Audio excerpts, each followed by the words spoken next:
Friends, welcome back to my channel. आज मैं आपके लिए इस ड्रामा के नेक्स्ट एपिसोड की एक्सप्लेनेशन लेकर आई हूँ। तो चलिए कहानी की शुरुआत करते हैं। कहानी में आगे हम देखते हैं कि सब क्लास में बैठे होते हैं। दासोम कहती है कि अब से मैं खूब मन लगाकर पढ़ूंगी। जीसू पूछती है कि तुम्हें अचानक से क्या हो गया। दासोम कहती है कि मैं उन दोनों लड़कियों से ज्यादा मार्क्स लाऊंगी जो तुम्हारी बुराई कर रही थी। ये सुनकर जीसू को हंसी आ जाती है। तभी पीछे से उन्हें एसंग की आवाज आती है जो यूजे से कहता है कि इस बार तुम सेकंड कैसे आ गए। दासोम मीजी का रिजल्ट देखकर कहती है कि क्या इस बार तुम फर्स्ट आई हो। ये सुनकर सब चौंकते हुए मीजी को देखते हैं। दासोम पूछती है कि क्या पिछले स्कूल में भी तुम टॉप स्टूडेंट थी। मीजी हाँ कहती है। दासोम जीसू से पूछती है कि क्या तुम्हें ये पता था। जीसू कहती है कि मुझे ये नहीं पता था कि ये टॉपर है। वो मन में सोचती है कि इसके बारे में बहुत सारी बातें हैं जो मैं नहीं जानती हूँ, लेकिन ये मेरे बारे में बहुत कुछ जानती है। रात को सब ग्रुप में रिहो के बर्थडे पार्टी की प्लानिंग कर रहे होते हैं। गिफ्ट की बात आने पर जीसू कहती है कि मुझे एक बेस्ट शॉप पता है। फिर थोड़ी देर बाद तीनों गर्ल्स गिफ्ट शॉप पर पहुँचती है। मीजी के साथ अभी भी जीसू कंफर्टेबल फील नहीं कर पा रही होती है और मीजी को भी ये बात समझ में आ रही होती है। फिर वो तीनों रिहो के लिए गिफ्ट सिलेक्ट करते हैं। नेक्स्ट डे तीनों गर्ल्स सजावट कर रही होती हैं। एसंग यूजे के साथ वहाँ आता है। वो दोनों भी उनकी हेल्प करने लगते हैं। तभी रिहो का मैसेज पढ़ के मीजी कहती है कि रिहो आने वाली है। दासोम कहती है कि अभी तो हम केक भी नहीं लाए हैं। जीसू कहती है कि मैं केक लेकर आती हूँ। मीजी भी साथ चलने के लिए कहती है। जब वो दोनों जाने लगते हैं तो यूजे पूछता है कि क्या मैं भी साथ चल सकता हूँ, लेकिन मीजी कहती है कि तुम रहने दो, हम दोनों मैनेज कर लेंगे। ऐसा कहकर वो दोनों चले जाते हैं। केक लेकर आते टाइम मीजी एक साइकिल वाले से जीसू को बचाती है। जीसू से थैंक्स कहती है। वो कहती है कि आज मुझे उस टाइम की याद आ गई जब हम फर्स्ट टाइम मिले थे। मीजी थोड़ा चौंकते हुए पूछती है कि क्या तुम्हें वो दिन याद है। जीसू हाँ कहती है। जीसू सोचती है कि उस टाइम मुझे इतना अनकंफर्टेबल फील नहीं होता था। जीसू को उस टाइम की याद आने लगती है। वो दोनों काफी अच्छी फ्रेंड बन गई थी और ऐसा लगता था जैसे कि वो बहुत टाइम से फ्रेंड्स हैं। जीसू ने मीजी को बताया था कि स्कूल में उसे एरा नाम की लड़की बुली करती थी। जीसू मीजी के साथ बहुत क्लोज और कंफर्टेबल फील करती थी। कहानी वापस प्रेजेंट में आती है। मीजी कहती है कि मुझे पता है कि तुम मेरे साथ अनकंफर्टेबल फील करती हो। जीसू कहती है कि तुमने मेरी बहुत हेल्प की, लेकिन मैंने तुम्हें गलत समझा। मुझे लगा कि तुमने मेरा सीक्रेट दासोम को बता दिया। मीजी कहती है कि मैं तुम्हारा सीक्रेट किसी को नहीं बताऊंगी। इसके बाद सब रिहो का बर्थडे सेलिब्रेट करते हैं। सब रिहो को गिफ्ट देते हैं। जीसू ने भी गिफ्ट पकड़ा होता है। उसे याद आता है कि पिछले स्कूल में जब उसने एरा को उसके बर्थडे पर गिफ्ट दिया था तो एरा ने सबके सामने उसका गिफ्ट साइड में फेंक दिया था। उस टाइम जीसू दुखी होकर रोने लगी थी, लेकिन बाकी सब एंजॉय कर रहे थे। अब जीसू रिहो को गिफ्ट देती है, जिससे रिहो खुश होकर उसे थैंक्स कहती है। इसके बाद सब साथ में खूब फोटो खींचते हैं। फिर एसंग रिहो को माइक देकर कहता है कि मैं अपनी आइडल का गाना सुनना चाहता हूँ। रिहो कहती है कि मैं आइडल नहीं हूँ। एसंग कहता है कि अभी भले ही तुम आइडल नहीं हो, लेकिन फ्यूचर में तो जरूर बनोगी। रिहो कहती है कि मुझे आराम करने दो। जीसू कहती है कि ये हमेशा प्रैक्टिस करती रहती है, तो इसे आराम करने दो। ये सुनकर एसंग रिहो को सॉरी कहता है। फिर दासोम और एसंग खड़े होकर कहते हैं कि अब हम धमाल मचाएंगे। वो दोनों गाना और नाचना शुरू कर देते हैं। सब लोग बहुत एंजॉय कर रहे होते हैं। तभी रिहो को कॉल आती है।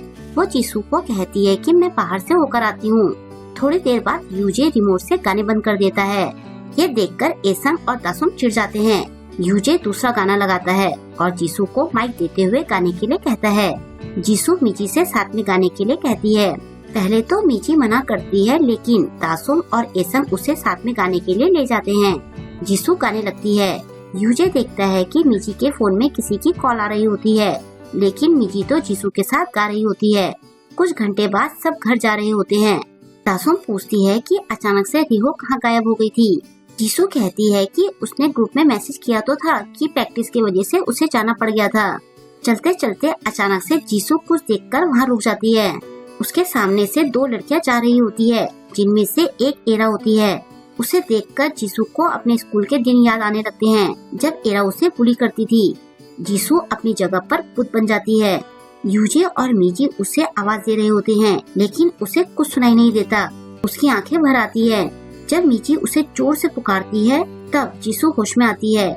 यूजे कहता है कि मैं तुम्हें घर छोड़ देता हूँ। कुछ देर बाद यूजे जीसू को जूस लाकर देता है। जीसू उसे थैंक्स कहती है और कहती है कि अगर तुम्हें देर हो रही है तो तुम चले जाओ। यूजे कहता है कि मैं फ्री हूँ। जीसू कहती है कि तुमने पहले कभी किसी को ऐसे नहीं देखा होगा, शायद जब कोई शॉक में होता है तो वो ऐसे ही सुन्न हो जाता होगा। जीसू सोचती है कि मैं अपना दर्द किसी को नहीं बता सकती, इस बारे में सोचने भर से मुझे दर्द होने लगता है। यूजे कहता है कि अगर तुम इस बारे में बात नहीं करना चाहती तो कोई बात नहीं, लेकिन क्या तुम्हें ये बात मन में ही रखने से घुटन नहीं होती? अगर तुम किसी पर ट्रस्ट करती हो तो उसे तुम ये बात बता सकती हो। कुछ देर बाद घर में बैठकर जीसू सोचती है कि मैं ये बात बताना तो चाहती हूँ, लेकिन किसी को बता नहीं सकती। अब हम कुछ घंटों पहले का सीन देखते हैं, जहाँ रिहो अपनी मॉम से फोन पर बात कर रही होती है। उसकी मॉम उसे कहती है कि अगर तुम्हें लगता है कि तुम थक गई हो तो तुम हमेशा घर वापस आ सकती हो। रिहो अपनी मॉम को सॉरी कहती है और कॉल रख देती है, और रखने के बाद वो अपने फोन में एजेंसी का मैसेज पढ़ती है। इस बार भी वो डेब्यू के लिए सिलेक्ट नहीं हो पाती। नेक्स्ट डे क्लास में यूजे जीसू को देख रहा होता है। असाइनमेंट के लिए सबकी अलग अलग टीम बनी होती है। दासोम की टीम में रिहो होती है। दासोम कहती है कि रिहो तो प्रैक्टिस में बिजी रहेगी। रिहो कहती है कि मैं तुम्हारी हेल्प करूंगी। ये सुनकर दासोम खुश हो जाती है। यूजे, मीची और जीसू एक टीम में होते हैं।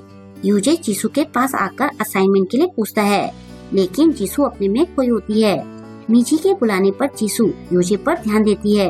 यूजे कहता है कि अगर आज तुम बिजी हो तो हम कल असाइनमेंट के बारे में बात करेंगे। जीसू कहती है कि मेरी और मीची की आज रीडिंग क्लब में ड्यूटी है। यूजे उसे ओके बोलकर चला जाता है। रीडिंग क्लब में जीसू मीची के साथ काम कर रही होती है। जीसू सोचती है कि बुरी यादों को भूलना मुश्किल होता है। तभी मीची पूछती है कि क्या कल तुम आराम से घर पहुंच गई थी? जीसू कहती है कि यूजे की हेल्प से मैं घर पहुंच गई थी। उसी टाइम जीसू को यूजे की बात याद आती है कि उसे अपने किसी भरोसे वाले से अपनी प्रॉब्लम शेयर करनी चाहिए। जीसू सोचती है कि मीची को सब पता है कि मुझ पर क्या गुजरी है, मैं इस पर भरोसा करके इसे सब बता सकती हूँ। वो मीची से कहती है कि कल मैंने एरा को देखा।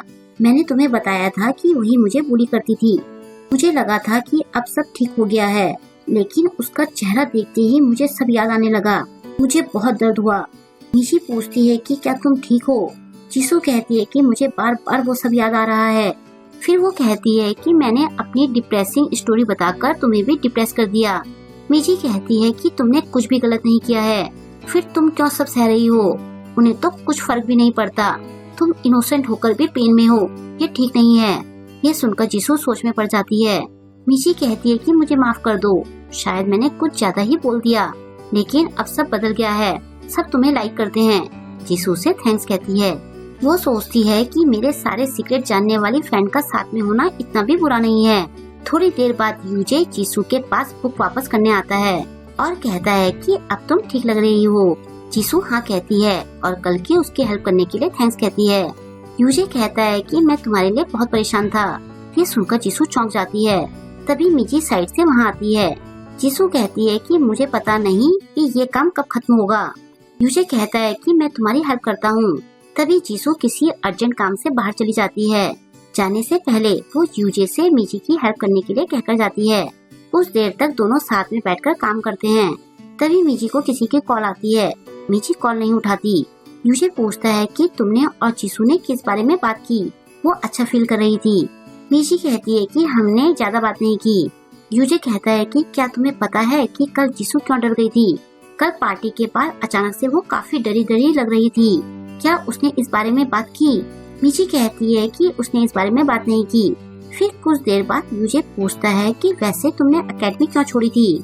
तुम दोनों सेम एकेडमी में जाते थे ना?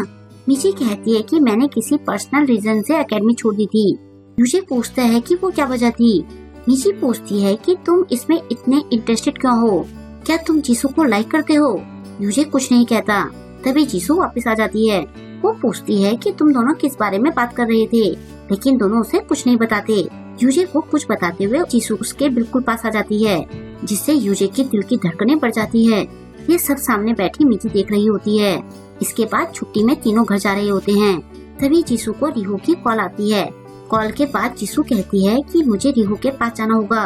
यूजे पूछता है कि क्या उसे कुछ हुआ है। मीजी भी कहती है कि क्या मैं भी तुम्हारे साथ चलूं? जीसू कहती है कि मेरा अकेले जाना ही ठीक होगा। ऐसा कहकर वो उन दोनों को बाय कहकर चली जाती है। तभी मीजी को किसी की कॉल आती है। यूजे साइड से देखता है तो स्क्रीन पर उसे इरा का नाम दिखाई देता है। यूजे उसे देखते हुए पूछता है कि क्या तुम कॉल नहीं उठाओगी? मीजी कहती है कि मुझे ये कॉल उठाने की जरूरत नहीं है। अब हम कुछ हफ्ते पहले का सीन देखते हैं। यूजे रीडिंग क्लब की तरफ आ रहा होता है।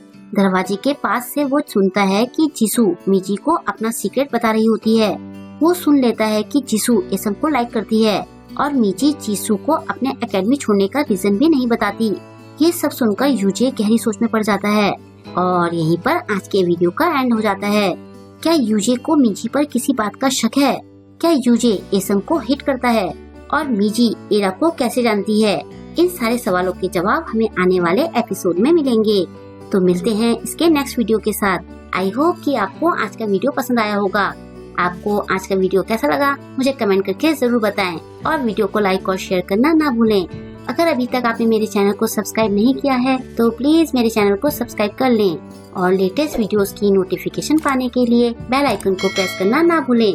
मिलते हैं जल्द ही इसके नेक्स्ट वीडियो के साथ। Thank you.